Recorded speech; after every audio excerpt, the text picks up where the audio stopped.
Hello. Can I just say, twice last week, Paul Merton publicly accused me on air of being drunk. I am.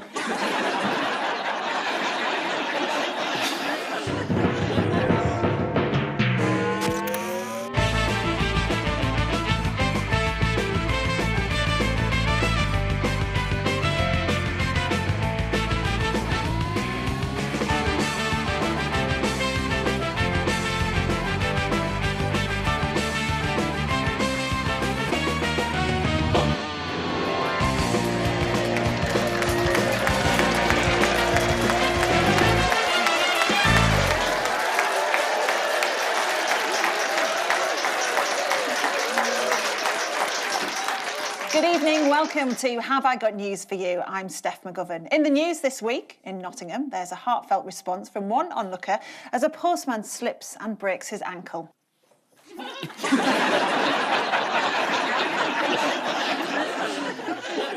Returning to Dieppe, one French fisherman still hits his quota despite the stringent limit on the number of fish he can catch.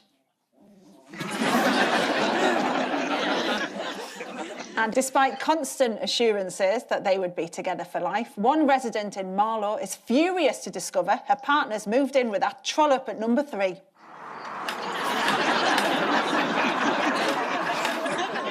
On Ian's team tonight, a comedian who says she loves hosting her new BBC Two show, described as a lightning-fast, quick-fire quiz. Well, she's out of luck this evening, isn't she? Please welcome Zoe Lyons. And with Paul tonight, former deputy political editor for the BBC, who now presents a drive-time radio programme, so we'll be going over to him for live traffic and travel updates throughout the show. Please welcome John Pienaar. So we begin with the bigger news stories of the week. Ian and Zoe, have a look at this. It's Super Thursday. Forest. There's an elbow. There's an arse. Exit only. There he goes. Yeah, Scottish parliamentary elections as well. There's Keir Starmer. I am a good leader. I am a good leader. So we're at a bit of a disadvantage with this question because it's Thursday and we don't know what's happened. So over to John. What's going to happen?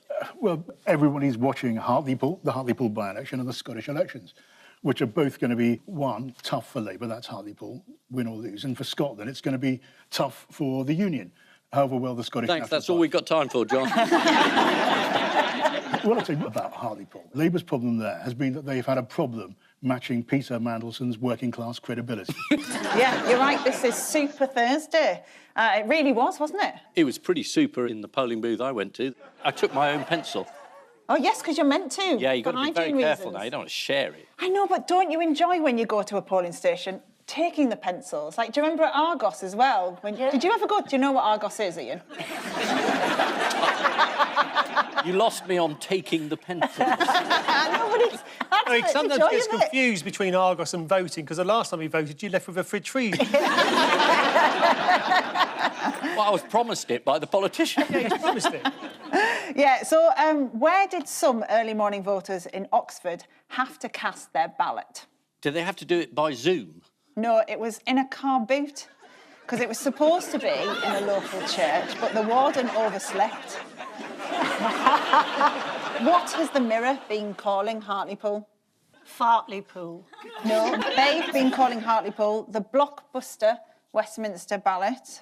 People haven't used that word in Hartlepool since the video store closed, of course.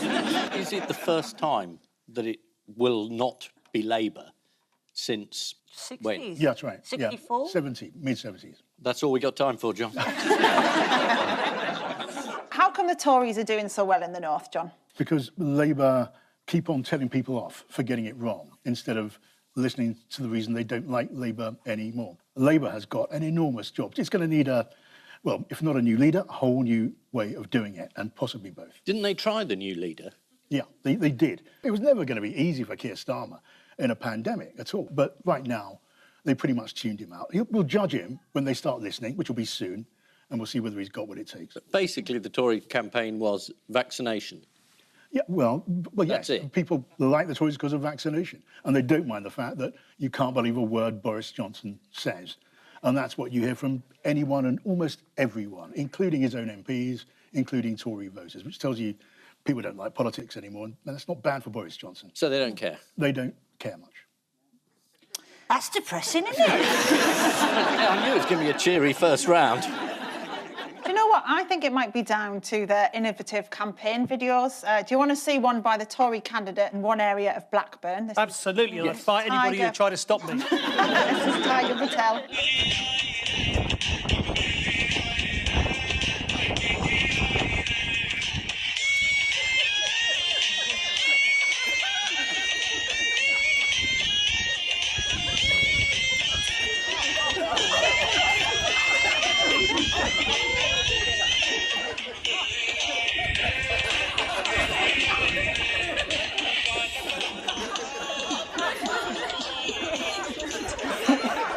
Do you think he's realised what the graffiti is? Can we zoom in on it? It's a curious combination of Mussolini standing on the balcony in a children's playground, isn't it? What was Nadine Dorries' big mistake that had no bearing on the result whatsoever? Did she stand for office? No, she claimed in a tweet that Boris Johnson had delivered 180,000 jobs in Hartlepool, bearing in mind the population of Hartlepool is 92,000. So the jobs are so badly paid, everybody has to do 2 of them. She also spelt Hartlepool without a T. Did she? Yeah, not only jobs, it's a T's been Hartlepool. lost. Ironically, she has the word "stay alert" next to her name. So Boris Johnson doesn't look like he's been damaged, does he, by the fact that there are 3 separate inquiries into his domestic doings. Also, since 2018, there have been various questions about him failing to declare income, holidays and property interests. Why does none of it matter, Ian? You know. Well, I think it does matter. It may not matter short-term to the electorate, but, you know, in the end, these things are important. And from the freebie holiday to the freebie gold wallpaper, in the end, it will display itself in his character and it will be important. I have to believe that. Did he ask donors for money for his nannies as well? Allegedly. Allegedly, yeah. That's a tricky job when you don't know how many kids you're going to be looking after when you take them. Nobody denied that he wanted a donor to pay for the nanny. For the nanny, I think yeah. there's going to have to be a compromise on that. I mean, He didn't even have a child when he advertised. Boris loves a friendly businessman. He likes donors. Carrie wants someone that Boris isn't going to fancy. So my money is on Tim Martin, the boss of Wetherspoons. Right? What, according to the Daily Star, has Boris Johnson been looking for in number 10? His balls, because Carrie seems to have them. According to the Daily Star, he keeps trying to find quiet rooms in which to take refuge. Once they found him in the toilet. Although, to be fair, he could have just been going to the toilet, couldn't he? Just the once they found him. So he's full of... Who might succeed hardline Conservative, then, Arlene Foster, as leader of the DUP? Edwin Poots? Yeah. Yeah, who sounds like a Dickensian villain, doesn't he? Edwin Poots, here he comes. Yeah. He is a young Earth creationist, Yeah, you know? yeah. As opposed to the old Earth creationists, which are really reasonable. Believes that the planet is, Yes. what, 4,000 BC? Yeah, he does have strong views, does Edwin, including the Earth is only 6,000 years old. What does he think about the Big Bang? He doesn't believe it. Yeah. On the basis that he knows a lot about Northern Ireland and he's seen a lot of explosions. and in his judgment, nothing good has ever come of it. Yes. Finally, would you like to see a picture that makes Joe Biden look massive? Yeah. Yeah. Great. So, Joe Biden and his wife Jill posed for a photo this week with the former President Jimmy Carter and his wife Rosalind. There we are. I think what Jimmy and Rosalind have done, though, is what a lot of people of their age do, and they've just downsized. There is this strange sort of lens going on there, because Jimmy Carter's feet, Yeah, massive. he's going skiing by the look of him. I mean, there's something gone wrong there. Yeah, which makes you think maybe Trump's hands were just a long way from the camera, and that's why they were really tiny. They thought about the lens. Yeah, apparently it's a wide-angle lens which exaggerates perspective. Joe does look like he's operating Rosalind from behind, doesn't he? Like this. Yeah, someone apparently called Leonardo da Vinci claims to have put it through a process which readjusts the perspective. Shall we have a look?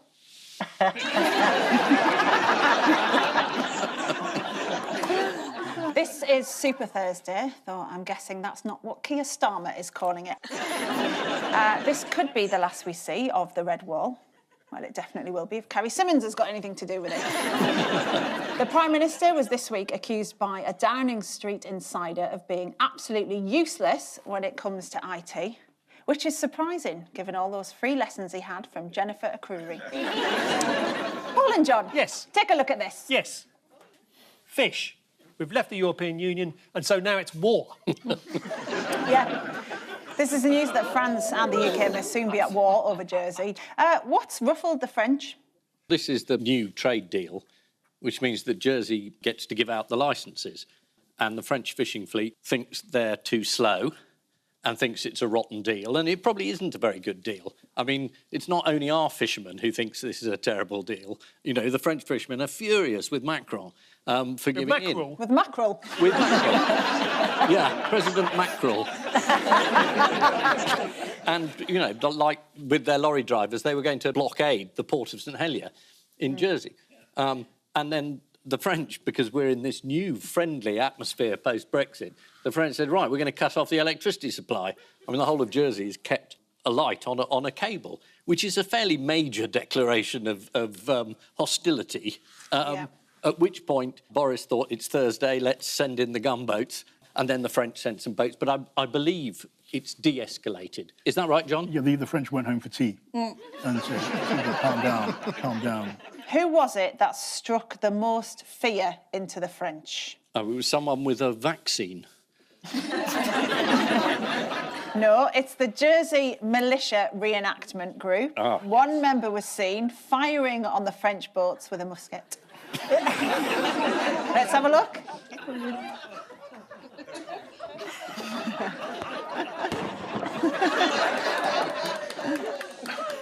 There's nobody there. It took them so long to load the musket, they just scarpered. That's more or less the full strength of the British Army at the moment. I don't know why you're laughing. So how are talks progressing? I think they're going quite well. I think people are calming down. Jersey's Assistant Environment Minister, Gregory Guida, and other officials sailed out to meet the French fishermen for discussions, which, according to BBC Jersey, may involve shouting from boat to boat due to COVID restrictions. What are you going to do then? Yeah, I'll do that. Well, they've got a curfew as well, haven't they, still? So. I am very angry, but I have to be back for tea time. Yeah. According to the Daily Telegraph, what could the chilling end game of all of this be? Nuclear war. Well, everybody in Jersey's freezer will defrost. It'll be a nightmare. The Daily Telegraph understands that Britain is drawing up plans to review its energy links with France and reroute giant energy cables to the Netherlands. But obviously the whole thing hinges on whether Robert Dias has a long enough extension lead. Boris Johnson has held emergency talks with Jersey's Chief Minister, Jean Le Fondre, although obviously another John is standing by. Does anyone know what the people of Jersey are known as by other Channel Islanders? Wankers. Well, they're called crappos, which means toads. This could be the pilot for a new quiz show called Who Cares? Who cares? This week's host, we're not going to tell you. Who cares? Who cares? Yes, this is the story that things are unravelling in Jersey because the French are trying it on. Now, The Sun came up with the headline, PM sends Navy to guard Jersey. A little bit over the top. It wasn't the entire Navy, it was 2 small boats. That's only half the Navy. According to the Telegraph, the French fishermen have threatened on the 200th anniversary of the death of Napoleon to bring the people of Jersey to their knees. Well, even on their knees, they'd still be taller than Napoleon. Napoleon was actually of above average height. Yeah. It was just English caricaturists made him very small. Yes. He's about 5'9", I think. 5'9", that's tall, isn't it, really? Was back then, wasn't it? Yeah. He was definitely of average height. Well, if you've tuned into Who Cares, how tall was Napoleon? Tune in next weekend, we'll tell you. Oh, hang on, news just in. Napoleon was 5'6", Ian. Oh, excellent. Average height at the time. So how tall was Wellington? Well, I can tell you Nelson's 300 foot high. I don't know if you've... Now, on to round 2. Yes. The randomiser of news. Fantastic. Fingers on buzzers, teams. Yeah. Scott's porridge oats, old-fashioned, thick Scottish milled oats.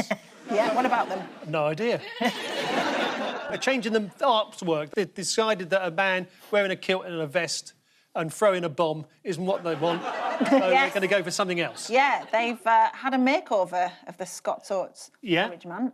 So this is the original, as seen on Scott's porridge oats boxes since the 1950s. Yeah, he's nice. He's based on Highland Games shot putter Jay Scott, but he's recently been modernised. Can you spot the difference? Slightly camper in the wrist at the end. He appears to be on the mobile phone now. No, the original's got, like, pecs. Does the new one have just, like, a slight moob? Yeah, he's slightly less muscular. He's wearing a different And he tartan. literally appears to be in a meeting going, yeah, I'll get back to you. Yeah. He looks like he's trying to catch somebody's eye in a haberdashers. How do you think porridge fans have reacted to the makeover? With fury. They must hate it. Yeah, it's not gone down well. No. One said he looked like a wimp. One lamented the tragic loss of pectoral cleavage. Your point, Zoe. I love a bit of pectoral cleavage. Who doesn't? Whilst one said they thought he looked like Ed Miliband. One brand that hasn't had a makeover but perhaps should is Frank Cooper's marmalade. Why is it annoying people? Because apparently his wife made the marmalade, Yeah. and not him. Oh. Yes. Yeah. The answer is on the side of a jar. Yes. It says, in 1874, in her Oxfordshire family kitchen, Frank Cooper's wife, Sarah Jane, created the first batch of Frank Cooper marmalade. Frank's got nothing to do with it. No. Gosh, that would be a precedent, wouldn't it? If we had to rebrand everything that way. Prime Minister Carrie Symonds. How has Gwyneth Paltrow, creator of the vagina candle and vampire repellent spray, expanded her brand this week? She's expanded her what? I'm not surprised if she's using a candle. One of those pillar ones. This candle just won't light. Don't ask. Damn quick. She's being a wellness advisor on cruise ships. Yes. Oh, God, which is like, that's like room 101 on water. A cruise ship, and then being trapped with Gwyneth Paltrow giving out wellness advice is just, I'd be jumping off the plank. I'd be throwing myself at French fishermen at that point. If this is a quick tip for anybody who's watching who's going on a cruise at some point, beware if the crew start handing out ice creams. That means that somebody's died on board and they need the freezer. So, they start handing out free ice creams. Check on Auntie. It's true. Imagine what flavour they'd be with Gwyneth. Do you remember the story where a woman nearly burnt down her house because of Gwyneth Paltrow, the candle, and it exploded in a living room? Yes. It's called This Smells of My Vagina. Yeah. And it exploded in her house. And it's like, if that's a sort of representation of Gwyneth Paltrow's vagina, I'm just suggesting, we've all had thrush, but that really has taken it to the limit. I'm just enjoying looking at Ian, Paul and John's faces. No, we're all learning. Yeah. We're all thinking to ourselves, what's a vagina? Does anyone fancy this cruise, then? Oh, I thank God you finished that sentence the way you did.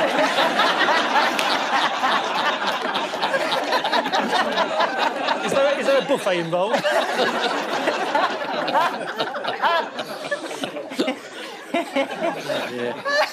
I love a good buffet, actually. Yeah, so do I, yeah. Yeah, we all fancy the cruise if it helps. Yes. Fingers on buzzers, team. Yes.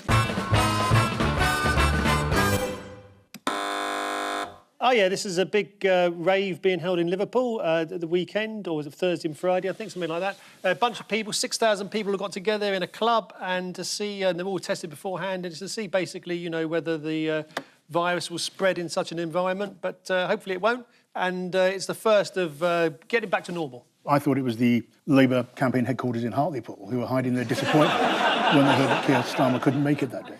I mean, hypothermia is a problem because they've all gone blue. Pilot events included the World Snooker Championships at the Crucible in Sheffield, Yeah. a live concert for 5,000 people in Liverpool, and a business conference. Which one of those would have been your first choice, Ian? None of the above. What would you be doing instead?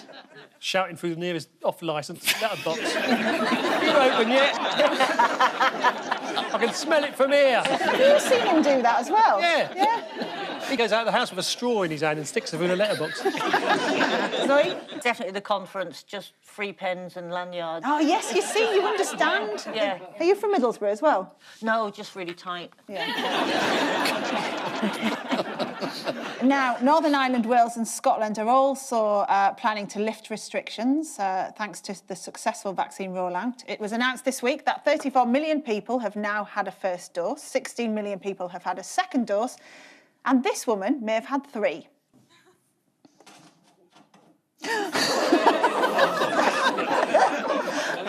So what's the latest trend to have risen in popularity during the pandemic? I'm going to give you a little clue. Yes. It's got a big one and a little one. Penny farthings. Yes! What? Penny farthings, I kid you not. Let's have a look.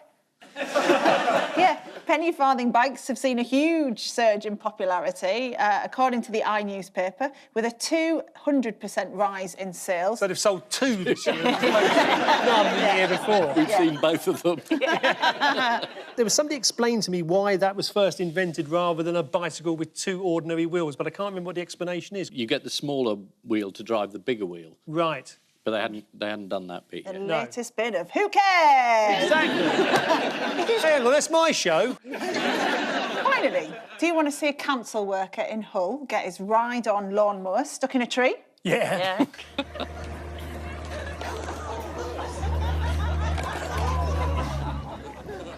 I think we've just found the title sequence to Who Cares? This is the news that 6,000 people attended a warehouse rave in Liverpool. Also this week, Matt Hancock was photographed outside a pub. The landlord was happy to take his order, 1 pint of Guinness and £30 million worth of PPE. Time now for the odd one out round. Just one between you this week. Cleo Watson, Alan Titchmarsh, Alistair Campbell and Hurstbourne Tarrant. I think this is about erotic literature. This village, that phone box is actually the library. It's one of the bigger libraries in the country after recent cuts. And they've enjoyed it so much that someone in the village was putting back erotic books and the village got really cross about it. And I think that's the key, because that's Chloe Watson, who was a friend of Dominic Cummings. She used to work in Number 10, and she's now writing an erotic novel, apparently, about Number 10. I can't imagine where she gets the inspiration. I think Alistair Campbell wrote a novel about... He used to write for sort of what used to be called girly mags, or I don't know what they're called these days. Oh, right. So he wrote erotic fiction. Yeah. Please tell me Alan Titchmarsh didn't write erotic. He wrote a lot of novels, though, that were quite raunchy. Yeah. What, Yeah. Titchmarsh? Didn't he get a bad Really? sex award? Yeah. I mean, He for the did. novel, Yes. not for... Yeah, they've all written erotic fiction apart from Hurstbourne Tarrant, a village where erotic fiction is mysteriously appearing in its phone box community library. So Cleo Watson, as you Yep. say, Ian, a former Downing Street advisor and Dominic Cummings ally, is said to be writing an erotic political thriller. Any ideas what it's going to be called? Is that a John? manifesto in your pocket, or are you just pleased to see it? Dominic's coming. How about That's worth the licence fee alone. It's going to be called Whips. Yeah, that's the provisional title, according to the Daily Mail. I suppose it could be called Illegal Payments, but that would be more amusing, wouldn't it? We know that one character, Teddy Hammer, is said to be based on outgoing strategic advisor Sir Edward Lister. Oh, gosh. Well, I would, wouldn't you? Show us your portfolio. Does anyone recall how Boris Johnson described a woman in his novel, 72 Virgins? No idea, no. He described one female character as a mega-titted 6-footer. What, she'd have like 15 breasts or something? Which is interesting because he's just a mega-tit, isn't he? A phone box in the town of Hurstbourne-Tarrant in Hampshire that was converted into a library has been the subject of a local scandal after salacious adult literature was found on the shelves. Hurstbourne-Tarrant isn't the only village to suffer from unwanted donations of saucy books, though. How did one resident in the village of Cornholme in West Yorkshire protest against what was going on there? He put up a sign saying, "This book has come from Sodom and Gomorrah." Someone got really upset. Yeah, he stuck this forthright sign to the library box and it said, "Whoever is placing the copies of pornographic literature in here, stop. Cornholme is a good, God-fearing Christian village. If this filth is to your liking, may we suggest that you move to the cesspit that is Hebden Bridge." Time now for the missing words round. And we start with middle-aged men spend thousands of pounds on what during midlife crises? White wine mostly. Hair restorer. Middle-aged men spend thousands of pounds on high-end aquariums during midlife crisis. Yeah, according to the Times, the popularity of aquascaping has risen sharply amongst men aged 30 to 50 in the past year. One man spent over 10 grand on his aquarium. Luckily, he found a small chest of buried treasure at the bottom of it. What do you do to relax, Ian? What do you listen to or do? Sober up. Next, teen accidentally moves what? Before 2 in the afternoon. Teen accidentally moves into retirement village. 19-year-old Madison found herself living in the retirement village after viewing the apartment online and signing the lease without reading the small print. Madison told one newspaper, "I'm friends with lots of my neighbours. I've even been able to go to dinner with them at 3 o'clock in the afternoon." And finally, man robbing a what demands what, but is told what? Man robbing a horse demands cash, but is told, "Look, mate, I'm a horse, I've got no money." Man robbing a store demands bag, but is told it's 10p. It's man robbing a McDonald's demands nuggets, but is told it's too early. Yeah, a man who demanded chicken nuggets whilst committing a robbery at McDonald's was told they were only serving breakfast and had to make do with a double sausage McMuffin instead. According to BBC News, the robber has been jailed for 6 years. At first, he was only given 2, but he was rude to the judge who supersized it.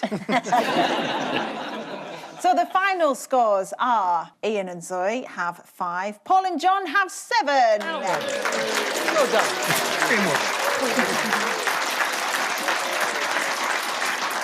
On which note, we say thank you to our panellists, Ian Hislop and Zoe Lyons, Paul Merton and John Pienaar. And I leave you with news that after realising he's left the house without a mask, one man is quick to repurpose his underwear.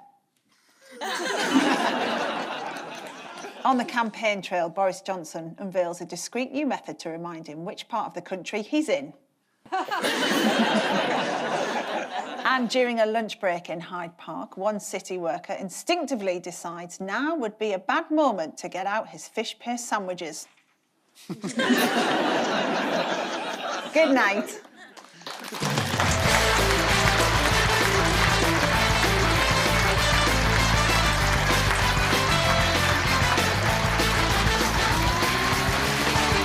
Who fancies a bit of mixed martial arts for your Friday night? Bellator MMA will knock your lights out over on BBC iPlayer at 10:30.